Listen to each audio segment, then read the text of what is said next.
Hi guys, welcome to Grudy's. Rightio, it's 325IS time. So this is the beast that's been in here for the last 5 or 6 weeks. I had to wait for some machining to be done. I've replaced a lot of stuff, right? So there's been a lot of stuff done.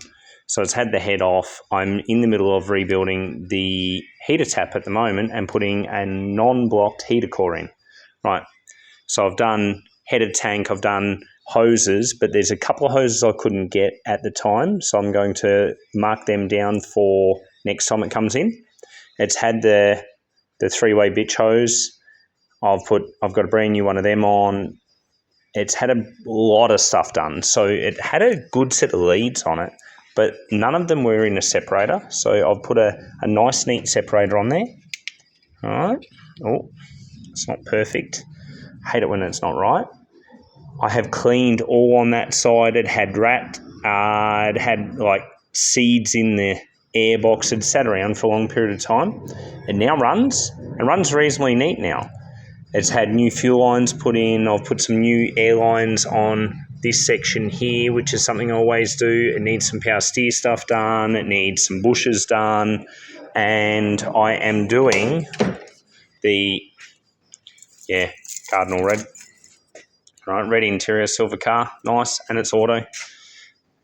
Right, so what I'm doing at the moment is I am doing the heater box. So yes, everything comes apart. It's a couple hour job to go through. Oh, and look at that. Tailpipe come up good, and the exhaust sounds really nice. So you have to pull this sucker out.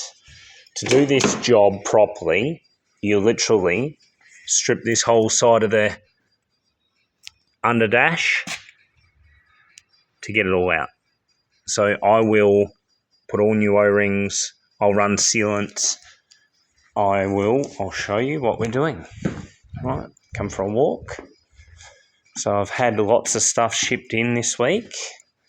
I'll do a bit of an update on that shortly. Right, so what we do is we pull the heater tap apart because they're getting hard to get, and it's $200 for a second-hand one, $150, $200, and I clean it all, right? And all it does is they pull these, and then this O-ring doesn't seal anymore. Now, if the O-ring's not broken, so what I'll do to clean it is this. Yeah, just rub it into my hands with all the rest of the dirty gunk that's in there. They've had a wash. Yeah. Self-employed mechanic or engineering or machinist life, even if you're not self-employed, machinist life, mechanic life, this is the goal. But yeah, the O-ring's really, really nice. So what I will do is I will use either 3-bond, or because 3-bond will break, if it breaks the seal, it breaks the seal, it's done.